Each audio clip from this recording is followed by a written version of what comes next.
You are Locked On Wolverines, your daily podcast on the Michigan Wolverines, part of the Locked On Podcast Network.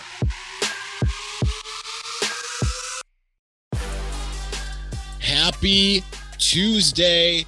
You know what that means is based off of the schedule that I laid out before you. Jam-packed week, and it's lots of guests, and none better than getting the PFF crossover like we do all the time. Y'all love Seth Galina. He's always the most watched and most listened to PFF guy we have. Every time we have him on, you guys go nuts. So super excited to have you back, Seth. Look, I appreciate the kind words. It's a little much. I might start crying in the middle of the interview. I appreciate it, though. I almost certainly will start crying in the middle of it regardless. So, if you feel like it's coming on, just let it happen, man. Just let it happen. Okay. Yeah. The first things first, let's just get into it. It's been a few weeks since we've talked to you, Michigan, because I think the last time we talked to you was before Wisconsin. Michigan's rattled off wins against Wisconsin, at Nebraska. They beat bye week resoundingly. It was incredible. And then they beat Northwestern and kind of just handle business, just kind of uninspiring, but they did it. So I will say, I thought bye week was a trap game. So I'm glad to see that they were able to get out of there unscathed.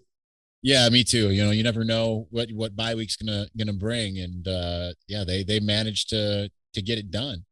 It's the important thing. And when you look at what Michigan's done over the last few weeks, certainly there's been some hand wringing when it comes to from the fan base, that people thinking, well, Michigan isn't maybe that good because they had some adversity against Nebraska, for instance. Northwestern wasn't as resounding, I think, as a lot of people had hoped. You got Michigan State coming up this week. So tell me, where do you think Michigan stands? What have you liked? What haven't you liked from what you've been able to garner from the Wolverines at this point? Well, I mean, I think that, just talking about Nebraska is like sneakily, I don't know what word I should use here. They're sneakily okay. You know what I mean? I'm not saying they're a great team, but the offense has actually been really good this year. So for them to so they scored points in Michigan. I think that's actually kind of expected because the offense can move the ball. I mean, they have a veteran quarterback there. But where's Michigan? I think it's interesting. They're obviously, I think, better than a lot of people thought. Obviously, here comes the big games coming up. And I think they could still end up with a win-loss record where I think a lot of people expected them, even though they're undefeated right now. But I think they are better than people are kind of giving them credit for, even though they're an undefeated team and they're ranked really highly, whatever. They're kind of more composed defensively. They were getting exposed, the outside corners for a few years. Like, it looked good early, play a lot of man coverage under Don Brown, and everyone's good because you're getting after the quarterback and the outside corners can lock down receivers, and that wasn't happening recently. And they've kind of been more soft zone coverage. Hey, we're going to play off. We're going to play quarters. We're going to play zone. We're going to cover 3. And when we do that, we're just going to let our defensive line go to work. And the defensive line has been obviously very good. I mean, you have a top 10 draft pick on that defensive line who's both good against the run and the pass in Aiden Hutchinson. So, it's going to work out that way. So I think that just the change on defense has been needed. Not that I think Don Brown's a bad coach, but I think Mike McDonald has done a very smart job of putting them in the right positions rather than kind of what they've been doing on defense. And then offensively, it's funny because it's Josh Gaddis is still there. And then you still have a lot of ideas from Harbaugh himself on how to run an offense. He is an offensive guy. I think one of the biggest differences now, the running backs have been awesome. Both Blake Corum and Hassan Haskins, basically the 2 of the 3 highest graded running backs on PFF right now, with Bijan Robinson, the Texas running back, in the middle. They've been awesome, breaking tackles no matter what. The offensive line I thought was going to be a little bit better. It's an average offensive line with great running backs, so they can get the running game going. But honestly, I think the biggest difference is that the quarterback play is just so much better. And I'm not this huge Caden McNamara fan. I think he's very good. And I think obviously everyone knows there's questions about who the quarterback should be. But even if it's Cade McNamara, the baseline is so much higher. Like the floor is so much higher than it's been in years past. And that's why this team is so much better than I think anyone thought they were going to be. Yeah, and that's been the argument I've been having. I won't rope you into that, but it's been, you'd think with Michigan State coming up, it would be this like, oh, big game, let's, and this trash talk type thing. And no, it's been Michigan fans being super solemn because they're like, Cade McNamara is the worst quarterback we have ever seen. And it's just like, that is just not the case. But I want to touch on, like you mentioned the offensive line and the running backs. If you're to ask people at Michigan, they probably would give equal credit to both, but it seems like you're giving a lot more credit to the running backs. Well, what is it about these running backs that you're seeing that make them so special, that make them essentially, like we wrote an article this week on Wolverines Wire saying it's the best 1-2 punch in the nation, and naturally had both Michigan State fans and Ohio State fans being like, you're not even the best 1-2 punch in your own state. And it's like, I don't know where you're getting that from, but okay. So give your perspective on what makes these guys so special, Blake Corum and Hassan Haskins. Yeah, I mean, I've watched a lot more Blake Corum so far this year. I really like how patient they are. I mean, a lot of these runs are a little more longer developing than just a straightforward zone play. Not that they don't run that stuff, but I do like how patient both of them have been. Really, they're breaking tackles. Corum is so shifty and he doesn't really get touched, and so it's like when I say breaking tackles, I mean just like forcing a missed tackle. And then Corum has this ability to just go after when he gets in the open field that I think is really special. That's been for me the thing, and I keep going, but there was a run, man, I don't even remember what game it was anymore. He was coming down the sideline earlier in the season where it just looks like he's done. He's gonna go get 10 yards and that's cool, and then he just gets down the sideline and no one can touch him. And I think that to me has been like that. One of the big differences is, okay, yeah, we can go and get you like schematically with the offensive line that's very good. For the most part, we can go get you 4 or 5 yards, but how are you going to get from 5 to 10 and then sometimes 5 to 50? And I think that's another big difference for me in watching Michigan this year with both those running backs, because they're able to get through people and make plays to create explosive plays, which I would imagine, I can look up the numbers, but I would imagine that's been a problem for Michigan's offense for a few years. Yeah, it certainly has been. That it has been a big difference. Now, I think the question that I have, you've watched a lot of these teams that Michigan's going to be playing. We'll get more into Michigan State here in a moment, but whether it's Michigan State, Penn State, Ohio State, do you feel like the run game is sustainable from what you've been able to see? Because certainly everyone's shell shocked from what happened against in one half against Rutgers, and then going up against a Wisconsin team that they weren't going to run for 200, 300 yards against Wisconsin. They knew that. They certainly game planned around that. They still got 100 something.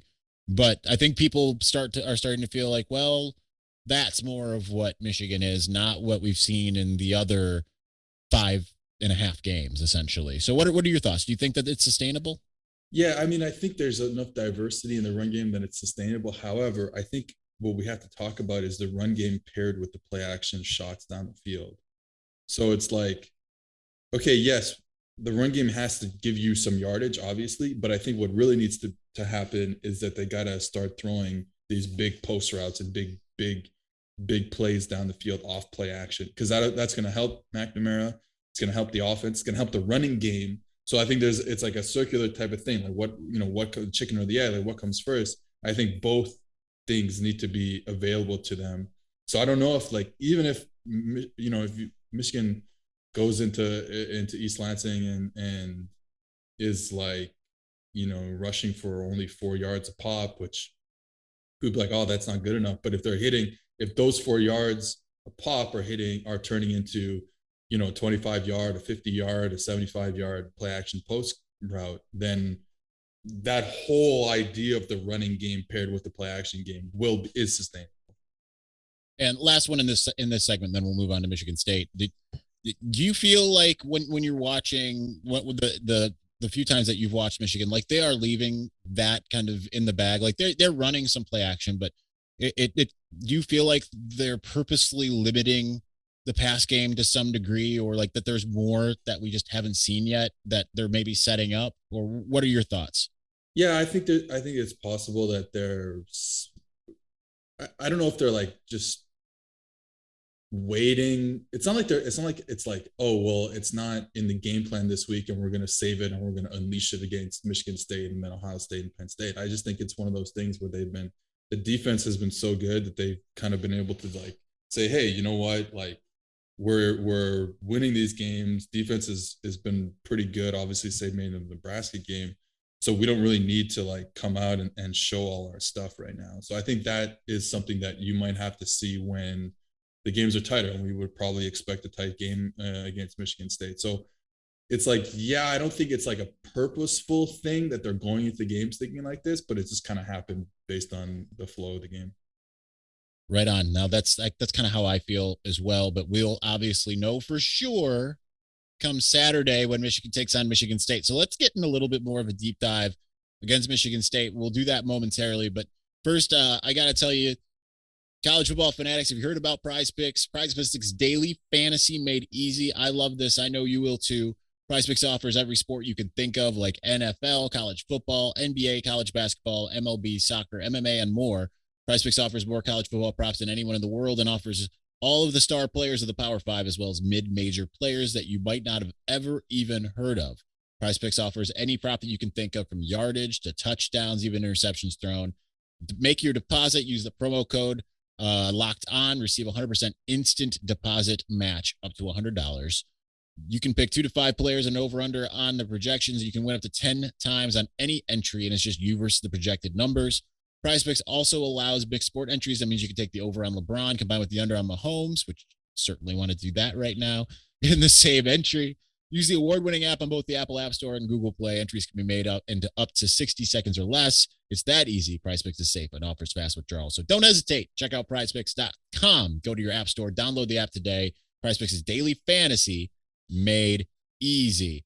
Also want to tell you a little something about Rock Auto. RockAuto.com is a family business serving auto parts customers online for 20 years. Go to RockAuto.com to shop for auto and body parts from hundreds of manufacturers. They have everything from engine control modules and brake parts to tail lamps, motor oil, even new carpet. Whether it's for your classic or daily driver, get everything you need in a few easy clicks delivered directly to your door. The RockAuto.com catalog is unique. It's also remarkably easy to navigate. Quickly see all the parts available for your vehicle and choose the brands, specifications, and prices you prefer.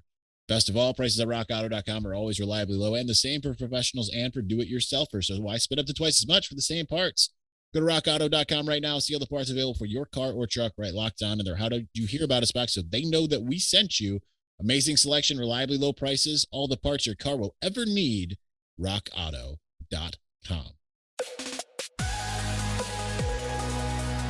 All right, Seth. So let's get into it. Michigan State need the advanced analytics breakdown of what Michigan State presents. Obviously, they've got a lot of pieces. It seems like in all three phases they're very good. You guys have their defense rated pretty high. Even that they give up a lot of yards, they don't give up a lot of points. So what have you seen? Let's start with that defensive side of the ball. What have you seen from their defense? What makes it so that they are able to surrender a lot of yards, have one of the worst defenses in total defense, but still one of the best in scoring defense, and earn a high grade from you guys? Yeah, I think it took some time, but eventually they were able to figure out and kind of get the right players and right techniques taught in Mel Tucker's system. You know, obviously he spent some time with Nick Saban. That's obviously a very difficult defense to learn. So it was always going to take time. I honestly didn't think it was going to be this quickly for them to be as kind of good as they are on defense. But I think that's what we're seeing, and they're honestly doing a lot of the same kind of, like, you know, in broad philosophical terms, what Pat Narduzzi is doing, but they're taught very well. I think Mel Tucker's a hell of a coach. And so that's kind of why and they are playing a lot of too high systems. So it's like, yeah, you're going to give up some yards, and then you have the ability to be a bend but don't break defense, and that's what they are. You know, not every team can just be like, oh yeah, well, we're just going to be bend and don't break defense. It doesn't really work like that. But they've been that way. It has been very good for them. So yeah, I think that's kind of one of the main things that there's some similarities to how Michigan has changed as well. But yeah, there's just playing within themselves a lot more. And like I said, they're just like I said, I felt like it was going to take time to learn the Mel Tucker system, and they've done it, and they've been very good. Now it's going to be an interesting to see, because I believe you have their defense rated higher than Wisconsin's. Wisconsin's one of the top statistical defenses in the country. How much faith do you have having, I know different defenses, but how much faith do you have knowing that Michigan was able to do offensively what it did against Wisconsin's defense, that Michigan's offense is going to be able to continue to move the ball against Michigan State's defense? Yeah, I mean, I think that I think like individual matchups, I think Michigan can get some play O-line versus D-line. So that would be something interesting to look at. Now, I do think that's a very good run stopping unit overall, but are they good? Are they great? Like just defensive line, they're okay at stopping the run. So I think that would be something where I would look at them being able to kind of grind out some yards, and then going back to what I'm saying about play action and stuff like that. That would be where I would see them being able to make some plays. And then, you know, in the like the drop back pass game, obviously you want to be able to hit these big play actions down the field, but in the drop back play action and the drop back game, I think you can take advantage of Michigan State outside. Safeties are pretty good, but outside you have some issues there. So you're hoping that on the outside they can just it'll help McNamara. Don't throw the ball over the middle, like keep it outside, and hopefully they can create some first downs, throwing some hitches and out routes and stuff like that out there. Yeah, avoid Xavier Henderson is basically what you're saying. Don't go anywhere near that guy. But let's look at the offensive side for Michigan State.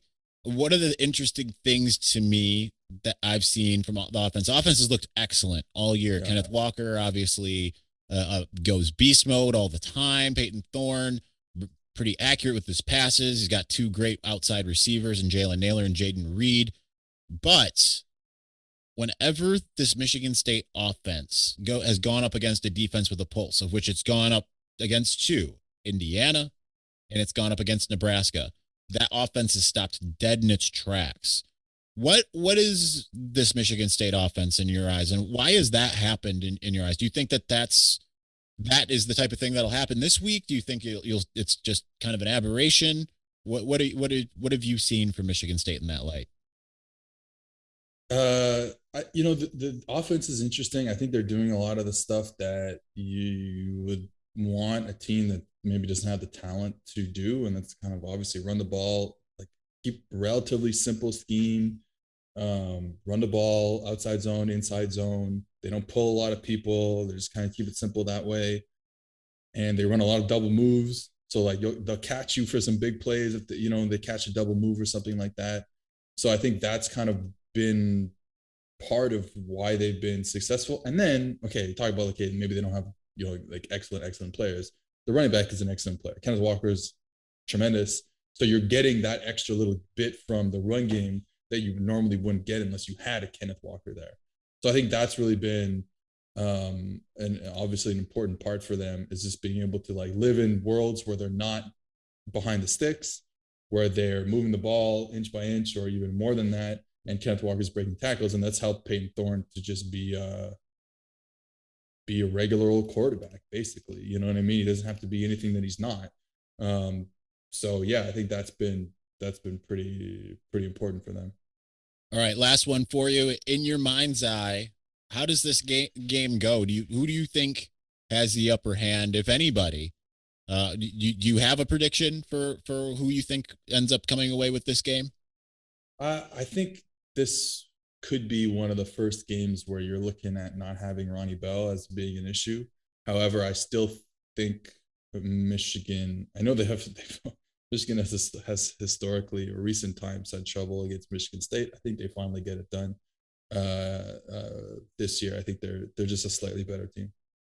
Right on. Well, thank you again for everything. It's looking forward to this being my most watched, most listened show of the month, as it tends to be whenever I have you on. But this is the first time we've had you on in October, I think. I think it was end of September that we last had you. So thanks as always, Seth. Always appreciate having you, man.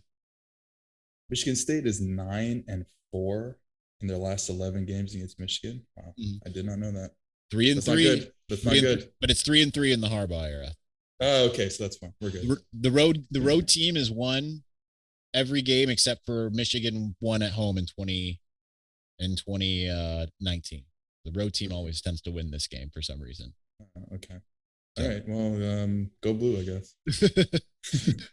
All right. Thanks, Seth. Appreciate you, man. Hey, anytime. Seth Galina from Pro Football Focus. So good to have him. As I said, it's always the one. Anthony Treesh brings the minutia. Seth Galina brings the whole big wide picture. So what I love about having him on. Anyway. All right. So we are going to discuss a little bit about the game, about what he had to say. But before we do, got to tell you a little something about Sweat Block. Guys, there's a few things in life that just aren't fun to talk about. One of them is excessive sweating. You know, when you are sweating through your shirts for no reason, it can be embarrassing, right? Some of you may know I've personally dealt with this. When I speak in public, I can't help but sweat through my shirt. Now, listen, I know this isn't life and death. There are much worse problems in the world, but let's be honest. In the moment, it feels like a big deal. Nobody likes to put out during an important speech, interview, or first date. God forbid. I'd much rather not worry about it, and that's why I use Sweat Block antiperspirant wipes. Sweat Block is stronger and more effective than most clinical antiperspirants. You simply apply it at night before bedtime, go to bed. The next morning, you wake up, wash, and go about your day without worrying about sweat. Guaranteed. I know this will sound too good to be true, but I literally only have to use Sweat Block once or twice a week, and it helps keep me dry the whole time. No more pitting out, no more picking my shirts based on which ones will hide sweat better. So if you or someone you love is dealing with this, you have to check out Sweat Block. Get it today for 20% off at sweatblock.com with the promo code Locked On, or you can get it at Amazon or CVS. Also need to tell you a little something about something near and dear to my heart. I'm not wearing it because I'm still waiting on my shirts. Apologize for the email sound because I want to make sure that I hit on top of the speaking out of my heart. I want to make sure that you know that I'm telling you the things that they want me to tell you. So I'm a big fan of Home Field Apparel. I think I have 4 things from them right now. We got the 3 Michigan things that they sent me initially before they launched it. And then I bought the Slippery Rock hoodie. I just bought 6 home field shirts. 6 with my own money because it's that cool. It's that good. I got it's some incredible stuff for teams I don't even care about, right? Georgia, Florida, Texas, Oklahoma State. Who else did I get? LSU. I got one more. I can't remember what the other one is.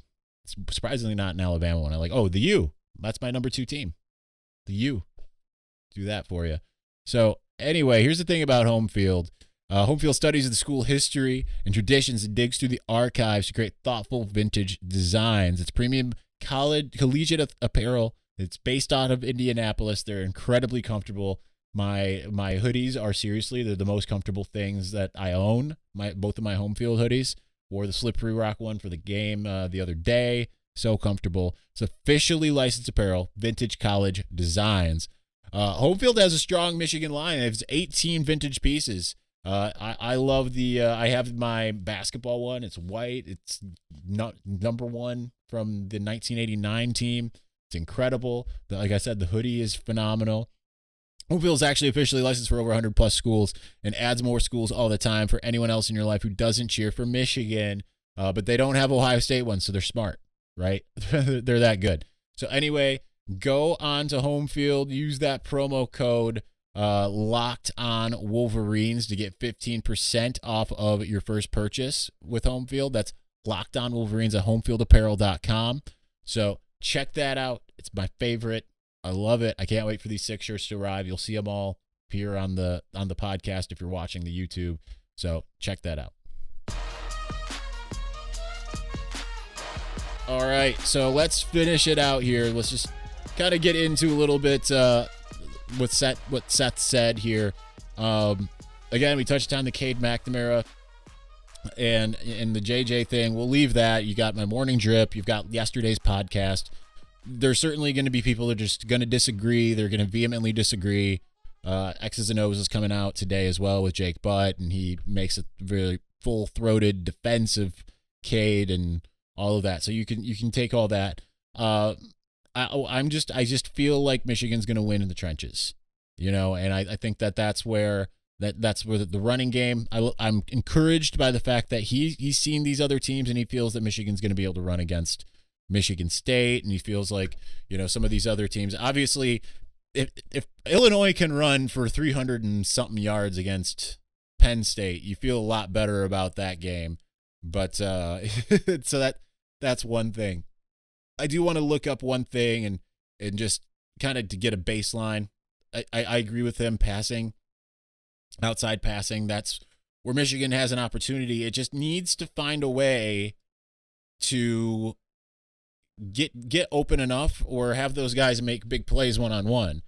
Now, some teams have had some rushing success against Michigan State. Nebraska had 50 carries for 182 yards. They haven't allowed a lot of yards per carry as Michigan State. So Youngstown State was the best, 3.71. Nebraska 3.64. Those are the two teams that have had success running against MSU. Aside from that, Northwestern at 117 yards is just 17 yards more than what Michigan allowed. Miami only had 52 yards. Western Kentucky only had 72 yards. Rutgers had 111, and Indiana had 134. I feel like, okay, if those teams can do that to Michigan State, Michigan should mostly be able to be somewhere above Nebraska, right? They should be. And not just to look at, the pure numbers and what they offer, but Michigan is number 5 in the country in rushing offense. They average 253.29 yards per game. And then you look at Nebraska, who got 182 yards. They're 23rd. They average 211.13. So they were 30 yards beneath the average. If Michigan got 220 yards, I'd feel pretty good about the game. Because I do think, as much as Kenneth Walker is really good and they're 32nd in the country, they average 200.43 yards per game. I feel Michigan's going to hold them well under their average. Kenneth Walker's done nothing against those two defenses. I still think that he'll probably end up being better because it is a bigger game, rivalry game. It just kind of happens that way. It's funny because I feel like there's always like this dichotomy, right? Like, hey, it didn't work for, it hasn't worked for them against the lesser teams. It's going to work great for them against Michigan. And for Michigan, it's worked great against some of these other teams, but it's not going to work against Michigan State. Something's got to give in some way, shape, or form. I don't think that Michigan's going to fully underperform. I think that when I saw these players at the press conference yesterday, they were so juiced. They were ready to go. It wasn't like this, like Harbaugh's solemn because he's always solemn in the rivalry weeks, but the players weren't. They were like Josh Ross's. His voice was like a slightly higher pitch, and he was like kind of frenetic. I think they're going to be ready. It's all about. It's the interesting thing that Jake Butt said on. Actually, it wasn't Jake Butt. It was it was either Jake Butt or Kirk Herbstreit. Pretty much the same. That talked about preparation, and that was what the Michigan guys talked about between Harbaugh and the players, and is there's no need to be nervous if you're properly prepared. They feel like they're going to be properly prepared. Both teams obviously they're going to feel like that. And Mel Tucker, I believe, said the same thing. I just think Michigan's just a slightly better team. That's all. So we'll see. It's going to be interesting. All right, so that's going to do it for us today.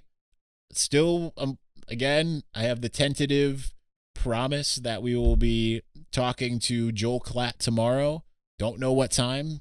I would imagine night. Every time that I've done non-in-person interviews with Joel Klatt, it's tended to be at night. So we'll see if that happens. When that happens, might have to push it to Thursday. But if regardless, we will have something tomorrow. Hopefully, it is Joel Klatt. If not, very well, it could be the whole Michigan State contingent. We'll figure out a way to get all this working out together. Maybe we'll split them. Maybe we'll have 2 Michigan State people one day, Michigan State person and Joel Klatt the other day. I'm not really sure. We'll figure it out. But anyway, that's going to do it for us today. We'll be back on Wednesday. Thank you for watching and or listening. Peace.